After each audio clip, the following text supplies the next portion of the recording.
Good morning and welcome here in Bern and here at our Democracy Tower. Thank you for your patience, but now we're ready to start the conference. I'm very happy that so many of you could join us here in Bern, traveling from all over the world here. And my name is Stephanie Schüppach. I'm the Deputy Director of the Polit-Forum Bern and the curator of this Democracy Tower. We are very happy, together with Stephanie Bossart and Bruno Kaufmann from the Swiss Democracy Foundation, that we could organize this conference and today discuss with you different ideas and strategies to how support and defend democracy against autocratarian threats. So where are we? We are in the Käfigturm, the prison tower, which was built in 1643, and it used to be a prison for about 500 years. Nowadays, as you can see, we are an open space and freely accessible for public debates on political topics and democracy. We are convinced that a democracy needs an infrastructure for discussions and spaces where people can meet and exchange. So to enable these and facilitate such exchanges on democracy, we also installed an installation here with different elements in this tower to inspire or motivate to speak about democracy. So the idea behind this is that democracy is something not only dry and theoretical matter, but something that we live every day in our daily lives. It's about shared experiences, shared decision making, and starting from the principle that everybody is an expert in how we want to live together peacefully. And to discuss about democracy, because there can be many definitions of democracy and many different understandings, we basically ask three questions. Who is included in a democracy and who is not? How do topics get into political and society discussions, and how and by whom are they discussed? And the third question is, how do we decide together? So these are kind of the inspiring questions for all our work that we do here. So then this installation, as you see if you wander around the tower, is not finished, just as democracy. It's always developing and evolving, and so we are also very curious to hear your thoughts and ideas on what should be in this tower, what is missing, what you like. So, but now I pass the word to Stephanie Bossart from the Swiss Democracy Foundation to present today's program. Thank you, Stephanie. As you already heard, my name is Stephanie too. I'm Stephanie Bossart. I'm the director of the Swiss Democracy Foundation. Our foundation opened its new office in the Democracy Tower almost exactly a year ago. It's kind of a jubilee for us. Our foundation is committed to sustainable democracy promotion in Switzerland and worldwide. That is our foundation's purpose. Our focal points on a national level are the promotion of democracy education, the culture of democratic debate, and also the support of young initiatives in this field. On an international level, we offer platforms for discourse on the resilience and the development for democracy. And that is actually what we do today here in the Democracy Tower. We are very happy to pre-celebrate the International Day of Democracy with you all here in the tower. We have a rich program ahead of us. Probably you already had a sneak peek on that. In the morning, we focus on the conference's topic from a more global perspective. The keynotes about the global battle for democratic rights and freedom will be embedded by the following academic panel about democratic resilience in different threatened environments. During the afternoon today, we will focus on the topic from a more local perspective. We will have lightning talks from democracy activists from different countries. These will be followed by 4 workshops, and we will close the conference by a panel around the question how we can cooperate across to make democracy stronger. So before we start with Bruno Kaufmann and the keynote speeches, some organizational information. So you received the program at the conference, at the registration, and most of the conference will take place in this room here, Only the workshops, they will be in different rooms, but I will give you more information about that. You have a number indicated on your name tag, and so we randomly put you into different workshops. So this will also be more information in the afternoon. The whole conference will be filmed and streamed in our live stream on YouTube. A warm welcome also to everybody watching us online. And so the video will also stay afterwards online, so if you want to share it with other interested people. For the people watching in the live stream, unfortunately we have a small technical problem, so you won't see the slides of the presentations in the live stream, or not all. So we apologize for this, but you will still hear and see the speakers.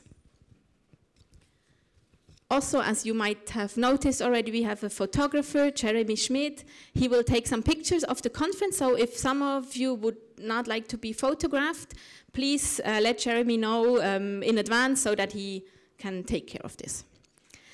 And of course, there will be coffee breaks, lunch breaks, and also after the conference, a small apéro and some drinks for more informal exchanges. All this will take place one floor below where you did the registration.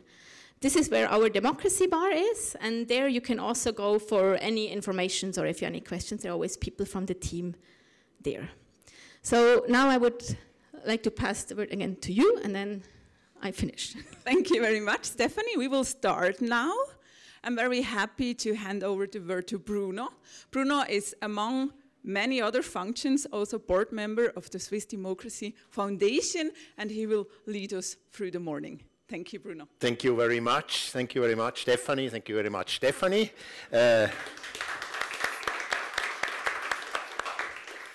I'm very pleased to be here on this eve of International Democracy Day.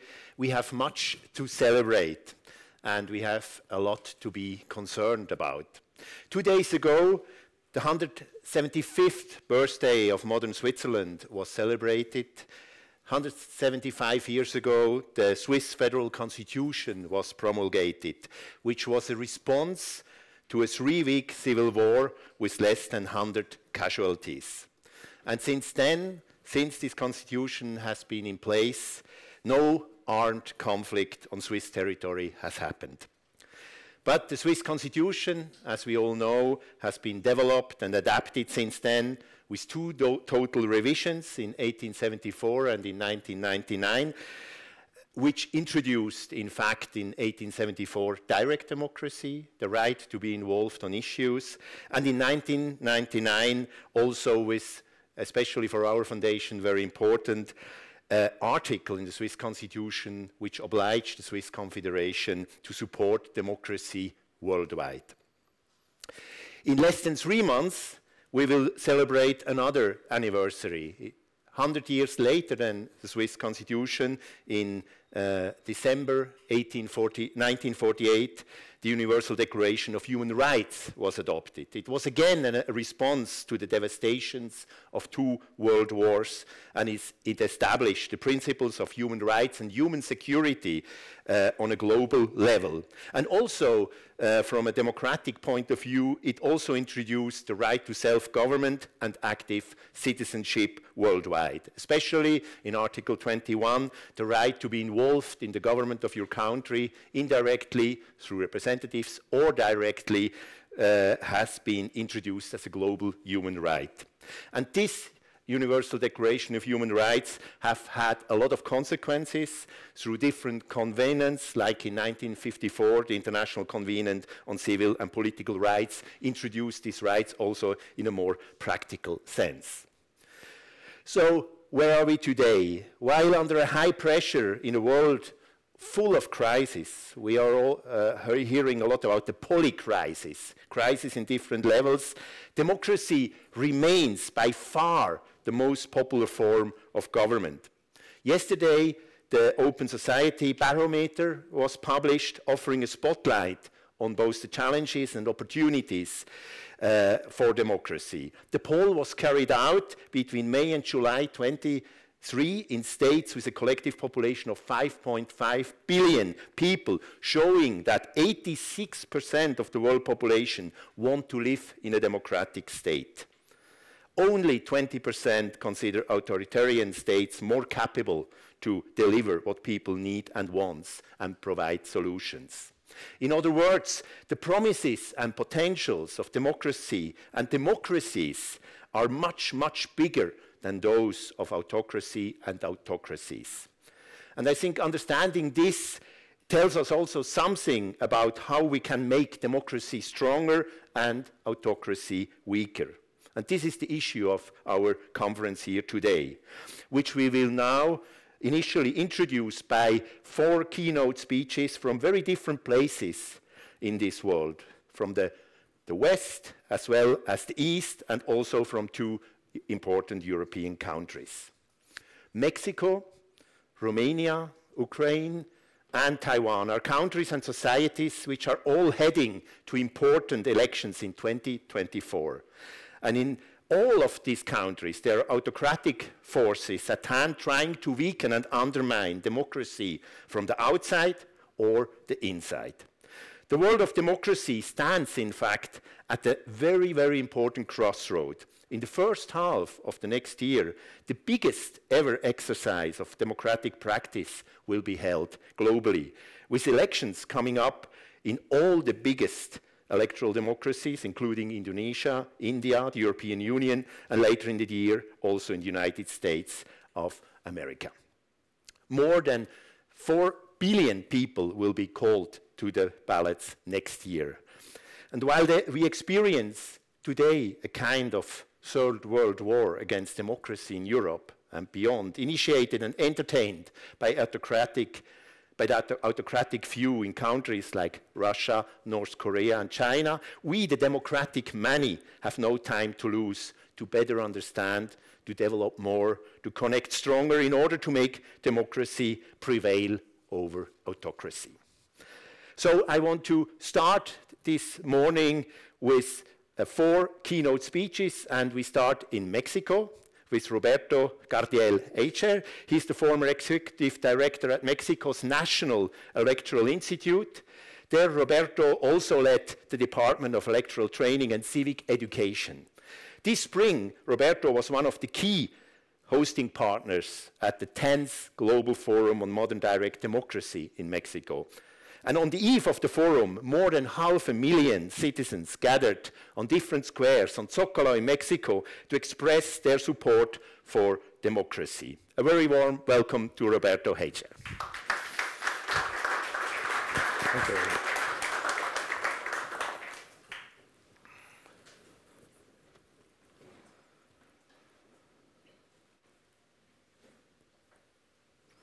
Thank you so much.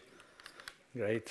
I'm very pleased to be here. Thanks to the Swiss Foundation and Polit-Forum.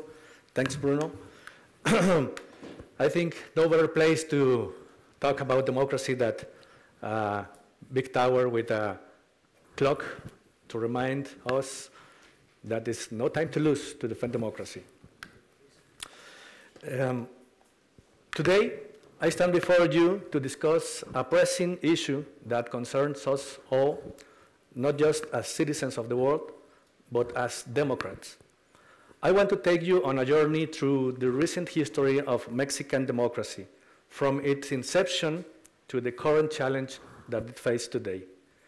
It is a story of hope, progress, and resilience, but also one growing concerns.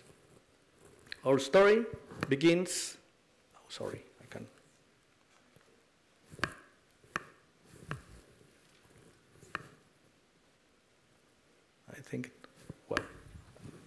please. Our story begins in the 1960s when Mexico was gripped by a student movement, the 1968 student movement. This movement echoed the lack of representativeness in our political decision-making spaces, which starkly contrasts with the pluralism we experience in our daily lives. A dominant party controlled all aspects of our nation, from the presidency to the local municipalities. Nevertheless, in the following decades, Mexico embarked on a journey of liberalization, allowing political forces, some even operating clandestinely, to enter the formal decision-making spaces. This was a release valve for the mounting tension caused by the one-party rule. The 1990s brought to an era of democratization. Political forces began to occupy space of political representation, allowing pluralism to reflect on the Mexican electoral map. The once hegemonic party gave way to a plural and competitive system. As we entered to the new millennium, Mexico experienced a historic shift. For the first time in 7 decades, a different political party assumed power. This marked a significant achievement for a generation committed to bringing political pluralism to Mexico. In 2012, another party change occurred, followed by a third alternation in 2018, bringing a left-leaning party to power. These transitions, marked by high electoral standards, minimal post-election disputes, and broad citizens' participation, our nation was at peace. On the surface, our story appears promising, but beneath the surface lies a different reality. The current president and his party have pursued a strategy of polarization and attack to autonomous institutions, journalists, private enterprise, and political opponents. Their narrative pit us against each other, good versus bad, liberal versus conservatives, the wealthy against the poor, and so on. The president's communication strategy, particularly his daily press conference, has become a powerful tool for political dominance. Lasting over 2 hours, this conference are rife with disqualification and misinformation, categorizing individuals and institutions as either with him or against him, as friends or foes. In Mexico, we uphold the principle of separation of powers, leading to the experience of autonomous constitutional bodies mandate to perform specific state functions. These include organizing elections, ensuring governmental transparency and accountability, managing monetary policy, regulating economic competition, among others. The president and his party have taken various actions against democratic architecture. The president and his team have captured institutions, particularly those acting as checks and balances. They've co-opted human rights defense institutions. They've dismantled or rendered ineffective transparency institutions. They've attempted to undermine the autonomy of the judiciary. They've disregarded or defied judicial rulings. They've shown a disregard for the rule of law. They systematically violated electoral rules.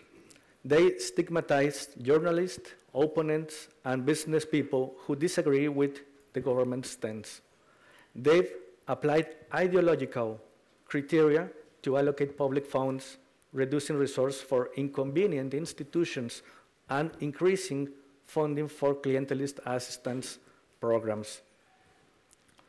The most significant attacks have been directed at 2 institutions: the Independent Electoral Authority, the National Electoral Institute, INE, and the judiciary.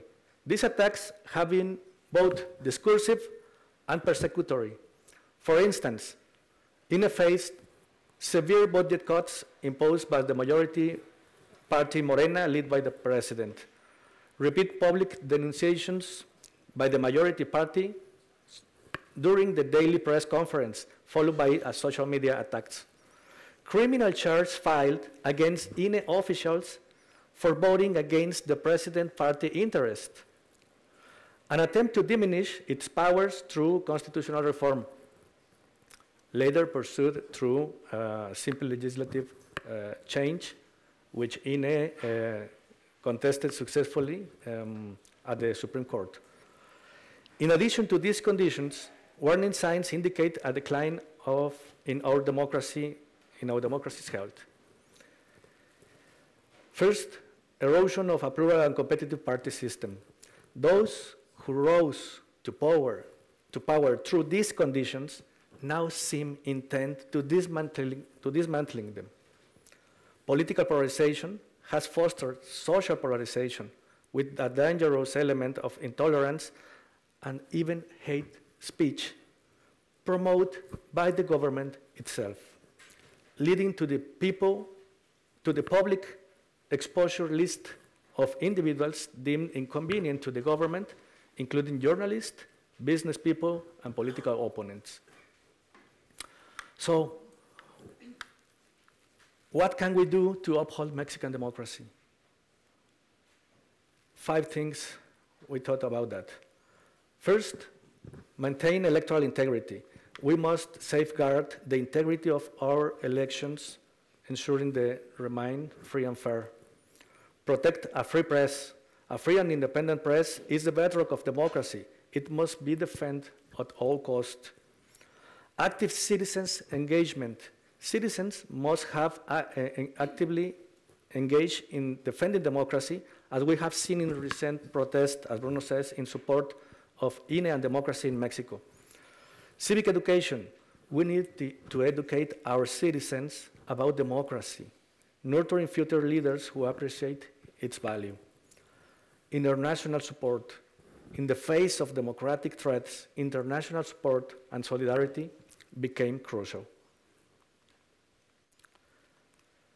It is imperative that autocracies that succeed, it's imperative to understand that in autocracies that succeed in eroding democracy within their borders pose a threat to other democracies.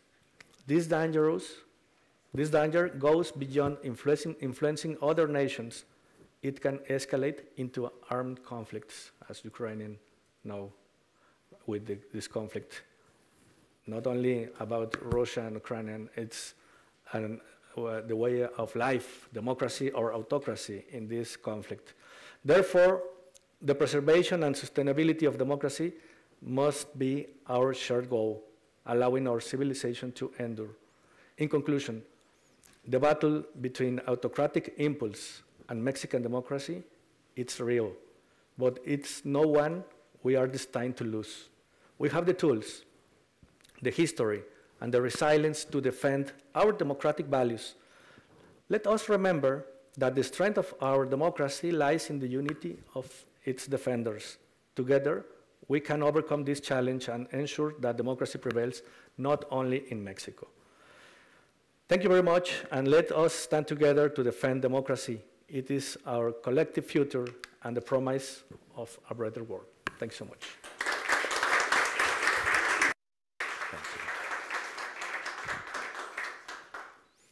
Thank you very much, Roberto, for this insight and outlook to a very important country and your experience. And many of us here had the chance to get an impression when we were at the Global Forum this spring, and we will deepen this discussion about also these elements you are proposing for countering autocratic tendencies this morning and all this day. Thank you very much.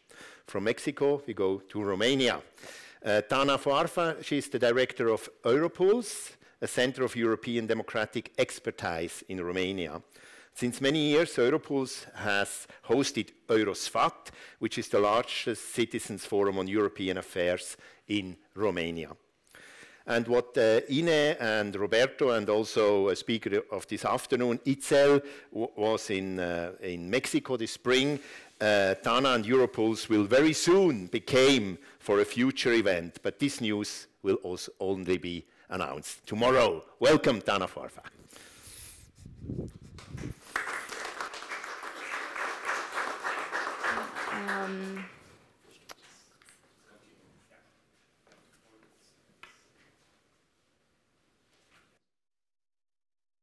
Yes, but okay, great. Okay. So yes, good morning, everyone. I'm extremely glad actually to celebrate, ahead the International Day of Democracy with you here in Bern. I really look forward to learn, first of all, throughout the day from all the experts that were invited here, and also to bring good practices back to my home country in Romania. And moreover, what I hope is to gain some optimism and to bring it back to my country, because I think that we really, really need it. Yesterday, the European Union lived a special moment. The President of the European Commission, Madam Ursula von der Leyen, she held and addressed her annual State of the Union speech, a speech in which she summed up the achievements of the past year, and she also put ahead the priorities for the upcoming one. How many of you have watched the speech yesterday? Exactly. Whereas it was a very special and important moment, many citizens do not really know about it. And also the timing was quite unfortunate, as many of my friends told me, because, in the morning people go to work, so they don't really have the time to listen to speeches for 1 hour long. But we'll go, and I will sum up to you a very impactful moment from that speech, because this speech had a very different vibe than the previous ones.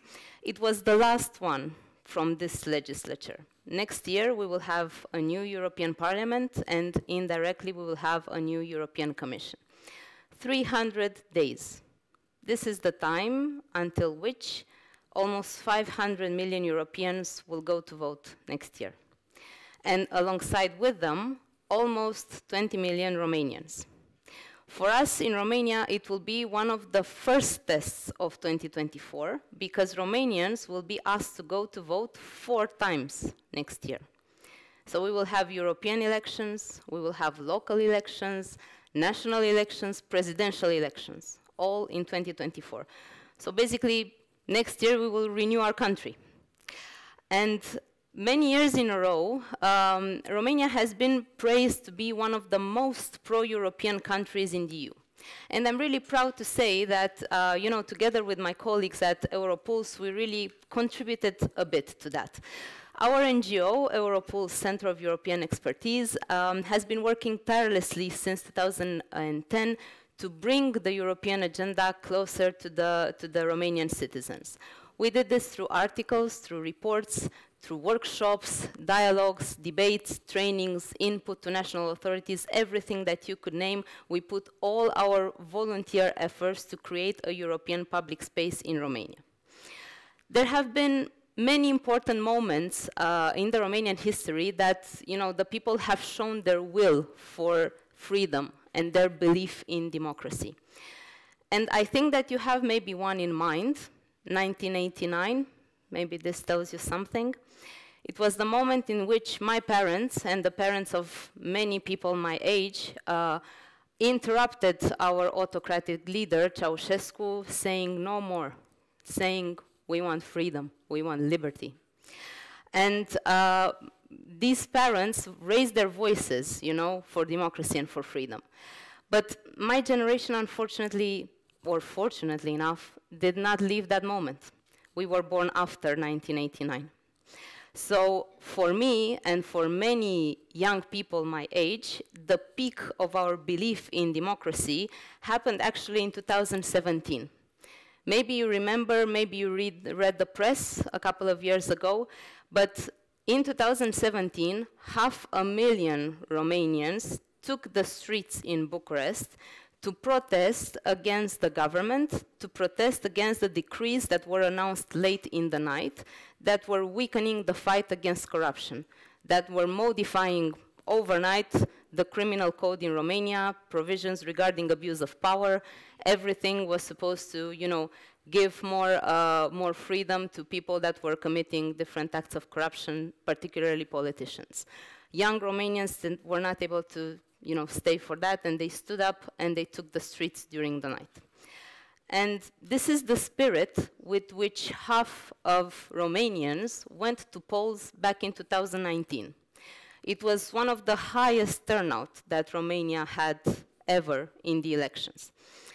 But then the COVID-19 pandemic came, then Russia invaded Ukraine, energy prices skyrocketed, inflation reached a peak, and recently, Austria's veto in the European Council led Romania outside of Schengen. Despite the numerous reports that were brought forward by the European Commission in which the technical progress was there, everything was checked, but the support of the European Parliament and the European Commission didn't matter because the rules in the Council are quite clear. All of these elements brought frustration, disappointment, anger, as you would all feel actually in your daily life when life becomes more burdening, more expensive, more unstable, unfair. After the pandemic, the polls showed that 64% of the population in Romania thinks that leaving the European Union is a fair price to pay for defending national interests. So you see, from one of the most pro-European countries that we were once praised, we became one of the most Eurosceptic. Albert Einstein once said that in the midst of every crisis lies a great opportunity. And I think that the European Union transformed the COVID-19 pandemic in the opportunity to create the largest financial instrument ever seen, transformed the Ukraine invasion in the opportunity to reinforce the sanctions against Russia and to grant the candidate status for Ukraine and Republic of Moldova to be able to start their accession to the European Union as soon as possible, but forgot, of course, to properly communicate with citizens about it and make sure that, all these efforts are well seen and were heard by the EU citizens. Unfortunately, instead of transforming the crisis into opportunities, the Romanian authorities let these become the instrument for propaganda, for disinformation, and fake news, because the national legislators put politics, party, and personal interest over the citizens' welfare. And this is how a new emerged populist party took every advantage in Romania to blame the European Union for all these problems. To violate human rights, for instance, in saying that the Ukrainian refugees receive more benefits than Romanians, in shaming democracy by saying that the European Union is run by sick minds and wicked people. So the current state of democracy in Romania indicates that we are now somehow at a mediocre level. And you will see that in the next slide. So there are many reports that we look at when we are looking at the state of democracy. We selected for this particular study the Freedom House country report. So our democracy percentage overall, it's at 65.9%. We're having a democracy score of 4.6. The democratic civil society is the highest in the ranking, but this is due to the civil society efforts, not of the authorities that are truly supporting us. And the independent media, as you see, has one of the lowest scores ever registered in Romania. And I will explain you one by one why exactly we are here. If we look at the national governance, people believe that the government is prioritizing party interest over citizens' welfare, as I was telling you previously. There is concern about fairness in future elections due to very heavy political advertising. For the civil society, you see, we are well active, we're well responsive, but we have limited influence in preventing the democratic erosion. We really do our best, but without proper funds from the government and from the authorities, we are doing as much as we can. For the media independence, this is, I think, one of the highest risks that we are confronting ourselves with in Romania. So, for the moment, there are a lot of state subsidies that are linked to party-favorable news coverage. If you ask me now if I can name you an independent national media coverage at TV, I don't know really what to answer, because all of them are bought. Then we have the local governance. There is democracy there. there has been a lot of progress since after the fall of communism. But actually, we are truly lacking decentralization. So basically, the local authorities do not have much power, and mostly the national government interferes with the activities of the local authorities and influence their agenda. For the judicial independence, this is actually one of the core priorities that Romanians had. It was constantly under pressure from political interference. There are a lot of legislative changes happening, appointments that are impacting the judicial autonomy, and this is something that is constantly keeping up. And then the anti-corruption efforts. Here, there are active efforts in combating corruption, clientelism, and the conflict of interest. There are numerous cases, demonstrated ongoing efforts, but unfortunately, we see that if we have unpredictable legislation, it is very difficult for us as civil society to keep up with the monitoring tools of how exactly corruption is being tackled. And this is how today, from what I was telling you before, we arrived to this, and the energy that we had back in 2019 to promote by all means democratic values is not as present here as it previously was. So what we do is basically we hope. What happened yesterday, I was telling you back to the speech of Ursula von der Leyen. Yesterday she was doing a very strong statement on the very sensitive problem that we're having now in Romania, the accession to Schengen. She said that she's thanking Bulgaria and Romania for leading the way and that we have proved that we are part of our Schengen area. But the Romanians are still hoping that, you know, one day, because we have been members of the European Union already since 2007, we're hoping that one day we will go to Schengen. It's not really about, you know, the title. It's about that simple thing that we every time have to show our ID cards at the borders, whereas the others don't. So basically, you know, a belief in democracy lies in very simple actions for the Romanian citizens, but actions that are extremely important for them to preserve their hope and to gain their trust in authorities, in national governments, and in the European Union. So what we at Europuls wish to do this year is basically to bring that energy back to the Romanians. So in a team of more than 50 young experts and volunteers, we are bringing the EU agenda at local level, both in Romania and in the Republic of Moldova. Our project that Bruno mentioned, the Forum, after a decade already of being the largest forum of EU affairs in Romania, and after becoming the national winner of the European Charlemagne Youth Prize in 2022, will go local, because we said that it's no longer enough to preserve our energy and optimism in Bucharest. We need to go directly to the citizens and hear their thoughts and put this optimism back to them. This is our way to say that we choose democracy and we choose Europe. And we hope to be joined on this path by as many Romanians as possible until next year. Thank you.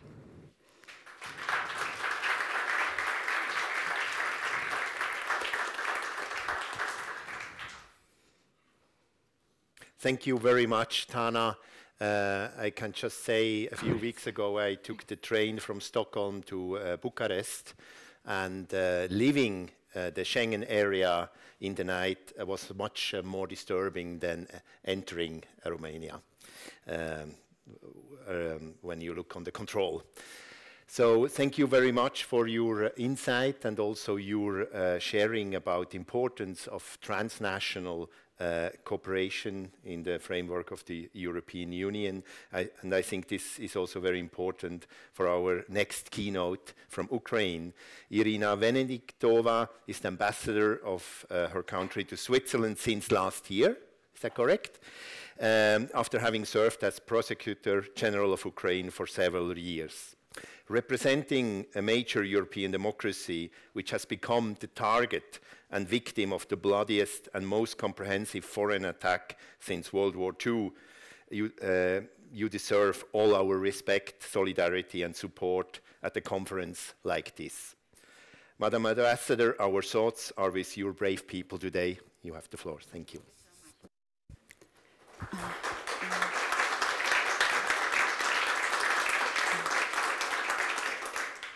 Dear ladies and gentlemen, dear friends, I'm really very appreciated to be here. For me, it's really honor and privilege to speak, to be invited, because we have not ordinary audience today. We have audience and offline and online who is very deep in this topic of democracy over the globe. I just want to ask how much time I have, because we're out of schedule. Just say me what you prefer. Oh, 10 minutes. It's very generous.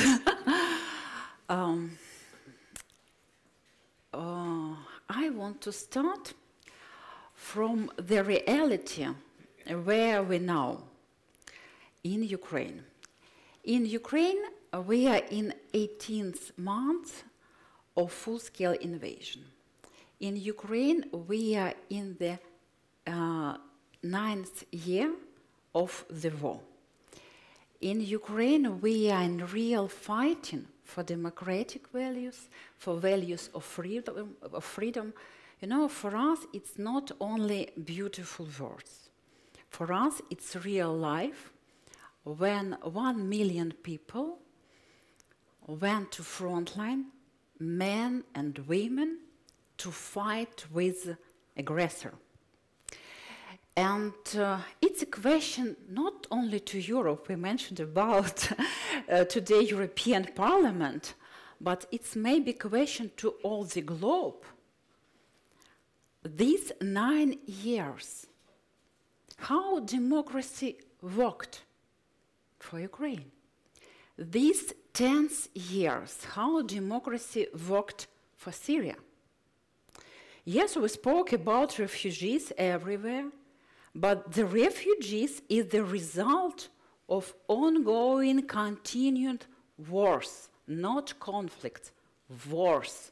Wars, one countries against other countries in 21st century. I'm a lawyer. Lawyer's boring, and we try to look actually not very emotional, but look in the core of the situation. 21st century, we can't compare this war against countries. Of course, I want to speak about Ukraine, but unfortunately we have only such aggressions not only against Ukraine in this period of time, but we can't compare these wars with the Second World War. Impossible.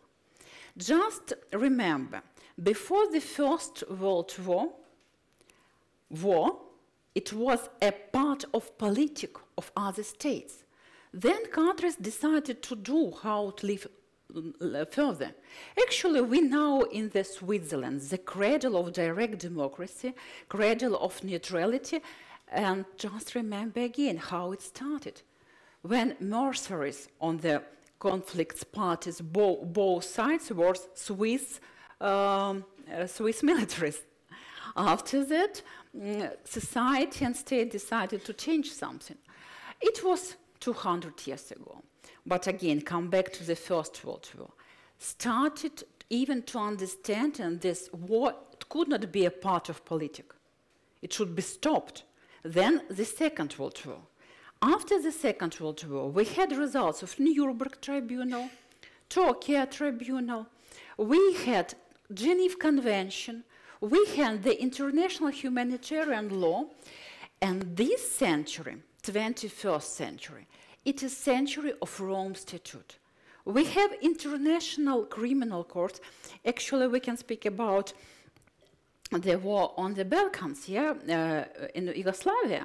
The end of the 20th century, it was Yugoslavian tribunal. And again, the result of this tribunal and the results of the fighting and the results of a membership such states in EU again, it's everything very complicated. We can't speak about this is democratic, this is undemocratic. No, it doesn't work. Now, 21st century, Rome Statute. More than 100 signed it. For today, I think it's 123 because some countries signed, then go out, then go out, and so on.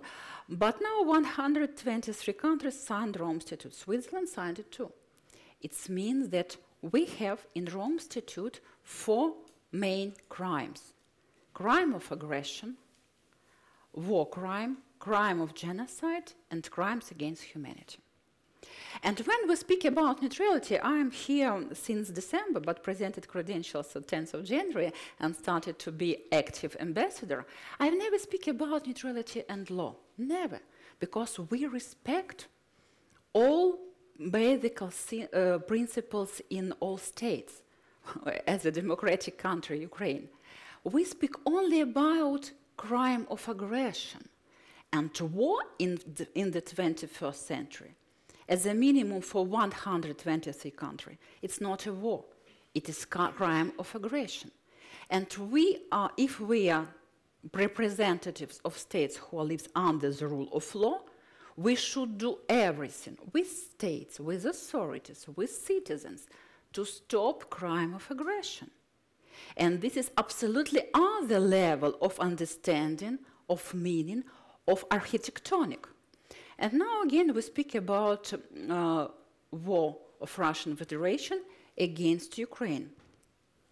Ukraine is the biggest country of Europe, the biggest. We are bigger than France, with our territories, with Crimea, with Donetsk and Lugansk. 9 years, the biggest country in Europe in such situation against, with fighting against aggressor. We extremely appreciate for support of our partner. If not international partners, be sure we will not be survive. Russian killers who came to our territories and to kill, for killing everybody who against, everybody. If you made resilience, and they after that had this list of people who made resilience in 2014, then they came to that houses and just shot at that people. Be sure, if Ukraine will stop fighting, all fighters, all people who are for these democratic values, values of freedom, they all will be killed. Or they will live abroad. No options, no other options, unfortunately. Just remember genocide against Ukrainian people in previous century when Ukraine was occupied of Soviet Union. 6 million people died from starvation. 6 million people from starvation. This is how such states as the Russian Federation doing their business. And now they use the same weapon, food as a weapon. You see, they're doing again the same things. That's why some change never change, and some things never change, and this is like one of such things, unfortunately, too. What the result of our fighting for today? Of course, we all believe in our victory. All Ukrainians want peace. No one wants peace more than we. But for us, peace, it is victory. The question is not about territories. Question about how we can live in the world in 21st century under the rule of law with international humanitarian law if this architectonic of international justice will be broken. If international security will be broken, unfortunately now it's broken. It's possible to restore. If international justice will be broken, how you will restore it? How it's possible? Just remember again, I spoke about this situation after the First World War and the Second World War, just because to demonstrate this continuum, how hard it was to build this architectonic of international justice. It was extremely hard. If we now said, okay, some big countries can't grab something, can occupy it, can kill it, can torture it, can rape just because they're bigger, they're stronger. Okay, Crimea, it's a question, let Crimea be with aggressor. Are you serious? Is it international justice? What's the difference between occupation Crimea and, for example, Kyiv as a capital? What's the difference? And again, how to explain, after all these processes, our future generation, what we are doing? I think now such honorable foundation as the Democracy Foundation and such honorable NGO which we have here, you have new challenges. You really have new challenges. Because even in the 20th century, even 20 years ago, it will be easier to understand. This is autocracy, this is democracy. But now, dictator Putin started this war in 2014 and then started the full-scale invasion. Ukraine lives 9 years. What is doing civil society of Russian Federation during these 9 years? Is it election really key for changing something? We speak democracy, it's election. Is it election is key? Now you see the process of some elections on Ukrainian territories which are now occupied. Is it real democracy under the guns under the machine guns? Actually, it's impossible. The same situation was in Crimea in 2014. What the difference? And this is a question about democracy. How we can really give to people possibility to vote fair, to be elected fair, free, and so on. Again, to come back of this fighting between two civilizations. Actually, this war against Ukraine, this is very strong wake-up call for, I should finish. It's very strong wake-up call for European countries and not only for European countries. I'm very happy that you have here representatives from all over the globe because we have the same problems actually. But this is strong wake-up call how it's going on actually from one side. From other side, it is lakmus papier about our real values. If we speak about crime of aggression, how we can stop it very fast. You see now with the case of Ukraine, 9 years we're fighting and stop. And is this only about dictators? If tomorrow Putin will be gone, something change? Russian society says, okay, we're going out, we'll pay reparation, please punish our criminals. Do you believe in this? 135 million people, one Putin. And if we speak about democracy, what is democracy? Democracy is the decisions of majority. That's why we should understand that we have now challenges of complicated things. Propaganda, for example, is one of the key. And here in Switzerland, Russian propaganda is not propaganda, it's freedom of speech. And this is dangerous thing, actually. That's why I need to finish, I see the time. I'm very appreciated that you have speakers here. I'm very appreciated that you put these questions here. But we should understand, we should all understand that times are extremely changed. We can't compare centuries. Now we have artificial intellect. Now we have war of drones. Absolutely other times. We should be prepared. And everything is very dangerous. If we can't stop, whole world can't stop aggressor, what and who will be the next? Thank you very much.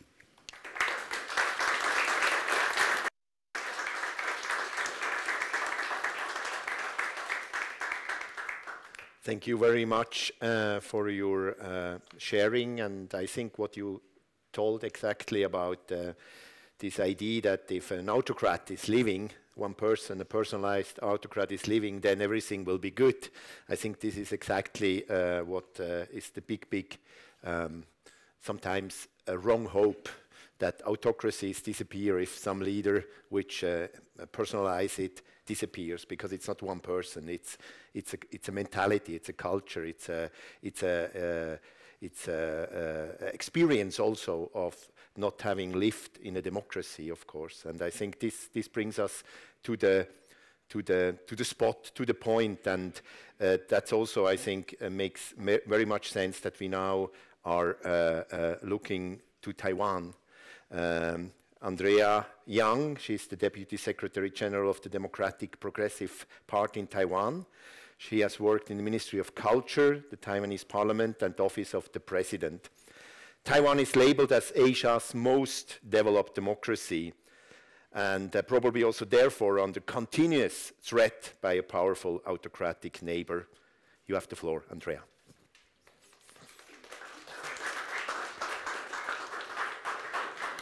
Thank you, Bruno. Good morning, everyone. It's really a great honor to be here. Flew all the way from Taiwan. I'm sure a lot of European friends are not really familiar with the situation in Asia. Since I'm the only Asian here, I have the honor to represent to you what's going on with Taiwan Strait. Ever since Russian and Ukraine war, that people are concerned about Taiwan Strait, whether it will turn into a war zone. You have no idea how many guests coming from US, from Europe, and Japan, Korea, to Taiwan just to understand what's going on there. I will just walk you through what the story of Taiwan. That's us. That's how we look like on the map.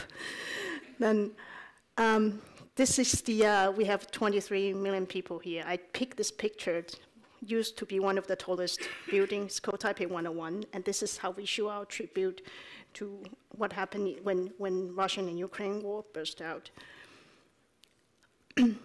About Taiwan, most importantly, we're not a part of China. I just corrected my hotel person registered me as a Chinese, and I had to correct her that Taiwan is different from China. Often it's very easy to get confused. And just some facts, we rank at 8th largest economy in Asia, rank 21st largest economy in the world. We produce almost 60 or 70% of semiconductor for the world. We ranked the top 4 democracy in Asia. 8th for democracy in the world. I just have to correct. The first Asian country to pass same-sex marriage, and we ranked the top medical system in the world. Just some facts for you to understand. And this is the transition of our democracy period. In 1945, Chiang Kai-shek regime came to Taiwan after they lost the Chinese Civil War. Then when they came, they declared martial law from 1949 to 1987, which was the longest in human history. In 1992, we had this democratic movement. It was a huge student movement, and also the pressure on the government to lift the martial law.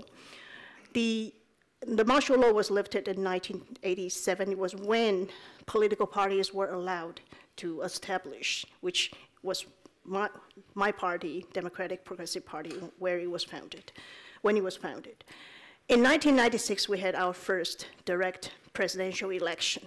It was very important, a very important year, which was not so long ago. So you see that Taiwan's democratic transition happened really fast, but without much violent cause.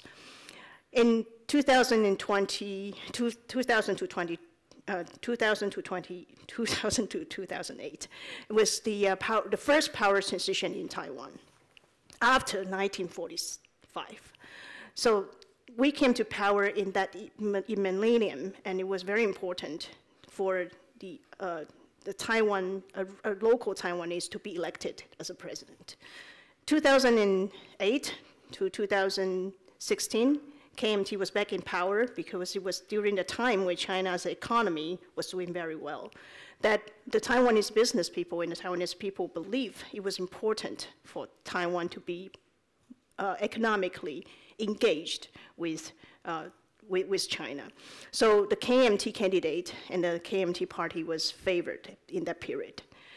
But in 2014, there was a very important student movement called Sunflower Movement. it was when the Taiwanese people was unhappy about the too close ties with the Chinese government. So the cause of the student movement, it was because the Taiwanese people were sending a message, especially the younger generation, that we might want to keep economic engagement with China, but not that close. So the student movement overturned the later election, which was the election in 2016. It was when the second time DPP came to power. Well, Bruno just mentioned that we have this upcoming election in January 13th next year. Whether this will remain to be the power, it would be a big challenge. As you see that Taiwan's democracy is under threat, mostly not internal problem, but there's a threat coming from China with different forms. We have political threats, military threats, and economic coercions, disinformation and misinformation in recent years. It's very important that we are keeping this in mind, that the war is transforming into a different form.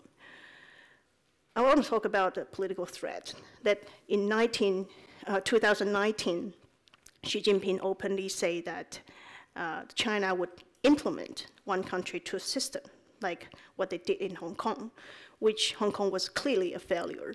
Hong Kong was also a very sad example for Taiwanese people to stay distant from the Communist Party in China. So what they call one country, two system, that means unification, that ever since 1945, Taiwan and China belong to different regions under different forms of governments.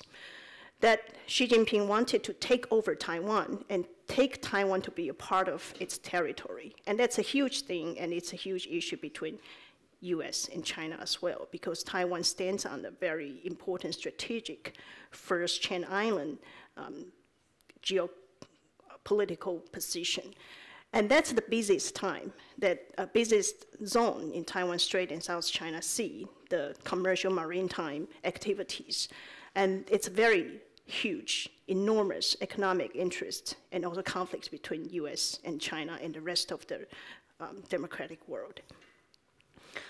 Military threats. Recently, we increased our conscription from 4 months to a year.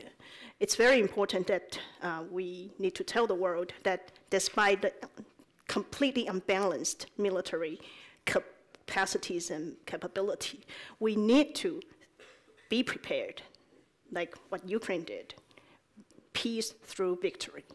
That's the very important message for Taiwanese people to send to the world, that we would not sit there and do nothing.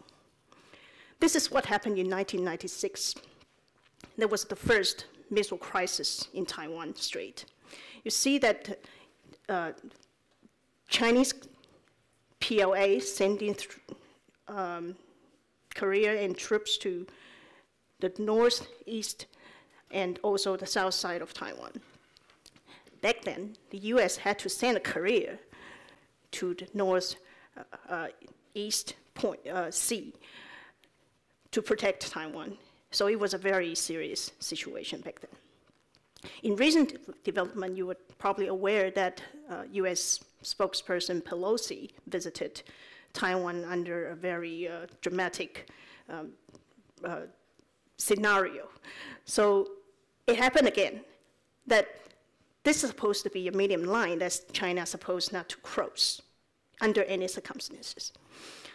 But they did in that when Pelosi visited Taiwan, they sent military, they held military drills, aircraft, maritime career going around Taiwan, just to show that we are not happy. And real missiles, real threats, and Taiwanese people ever since 1996 were pretty used to that, but we still fear that if some accident happen, then things might go south. We don't want to turn this place into a war zone like all countries do. So I want to talk about what Chinese government is doing now. They're deploying thousands of missiles pointing directly at Taiwan. So recently, this Dongfeng 17 medium-range ballistic missile are only 400 kilometers away from Taiwan. So this is the real action coming, real preparation coming from China. The Taiwanese intelligence departments are aware of this, but we work closely together with the US government to prevent a war conflict. Economic coercion, that's also a very common tactic from the Chinese government. They sanction a lot of agricultural products. They could, just like what they did with the Australian red wine, they can cancel the orders in the last minute. And this is a huge event when pineapples had nowhere to go. So tons of pineapple agricultural products, this is what they did. So bans from Taiwanese imports, forbidden Chinese tourists from coming to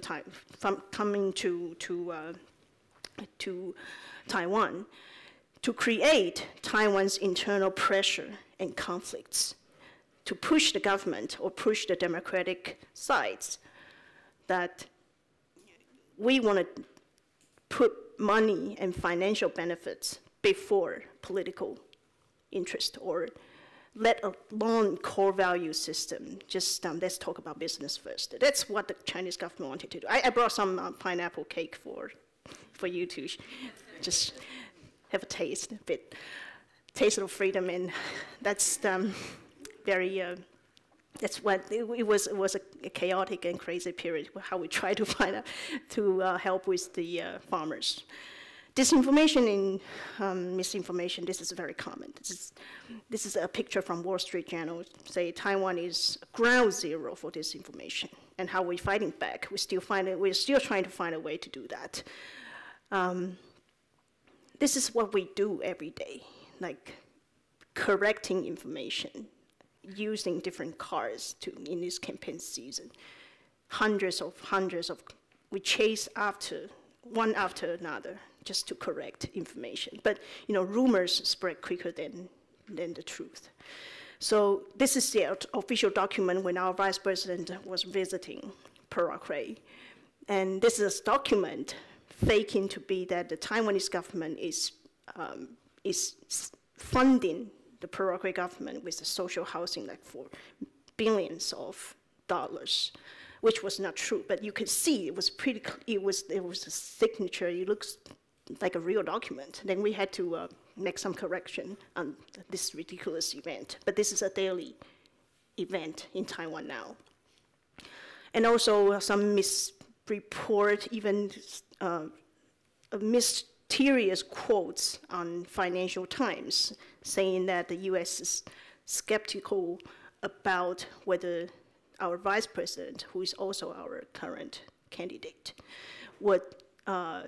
is not welcomed by the US government. And the US government is having doubts over his propositions. And we had to say, no, this is not a case, and try to make a clear message out of this every day. You see, this is a very exhausting period. Taiwanese identity, just a quick understand of this, when back in 1992, a lot of Taiwanese people believe that we're Chinese. But in 2010, the dual identity became, they merged together. Nowadays, more Taiwanese people believe that we are Taiwanese without confusing ourselves with Chinese, just like Americans won't confuse themselves as British. This is I hope this is the case. So, this unification or independence that, of course, because of our complicated history with China, most Taiwanese people believe status quo is a preferable option at this point, just to avoid future conflicts. But you can see that independence is growing, that this is a very trustworthy figure done by a university. You can see they traced all these trends ever since 1995. But according to a recent poll, only 29% of Taiwanese people would prefer a forever status quo. So the leaning towards independent future would be a proper, a better explanation of how the younger generation would perceive the future of Taiwan and China. Right. This is our president's full commitment for Taiwan's democracy and sovereignty. The full commitment includes uphold freedom and democratic constitutional system. The Republic of China and the people, Republic of China means Taiwan, by the way, but if you just confused with the complicated history. The Republic of China and the People's Republic of China should not be subordinate to each other, resisting annexation and encroachment upon our sovereignty. The future of Republic of China, Taiwan, must be decided in accordance with the will of the Taiwanese people. So this is the a very welcomed message by Taiwanese people who are either pro-China or pro-Taiwan independence. That's President Tsai was trying to reach to a common ground in her message. So on top of that, our Vice President Lai, who is running for the upcoming election, he proposed 4 pillars to safeguard Taiwan's democracy. First, we need to build our deterrence, and economic security is our national security, forming partnership with democracies around the world, and also a steady and principled cross-strait leadership. This is a very important message that there was an article on Wall Street Journal. We believe that through this 4 pillar, Taiwan will persist to and emphasize on the importance of our democracy. But the democracy or national interest should intertwine altogether. Then how we continue to protect democracy is not a lip service work. But the younger generations, we do have them as a very big challenge, because the younger generations, they live their lives on the phone. We could call them the TikTok generation. The TikTok generation is very challenging for us, that they only have 10 seconds of patience. Then how do you get through this political message? That would be a very important, also a threat to democracy. So I think my last message is that the Taiwanese people is doing a lot to keep peace and stability. But if the threat comes, we do it whatever to stop China from thinking about invading Taiwan, because I don't think they can afford to initiate a war against the entire world. But the thing is that when it comes to irrationality, then we cannot really presume that this would not happen.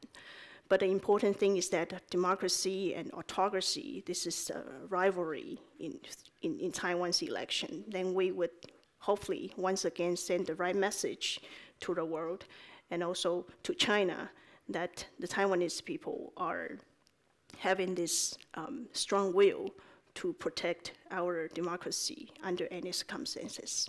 That's my presentation. Thank you. Thank you. Thank you. Thank you very much, Andrea, for this insightful and very authentic sharing. And I think, I started with remembering the 175th anniversary of the Swiss Constitution. And thankfully, here in Switzerland, democracy promotion and democracy support is quite a long-term, small step, sometimes boring exercise.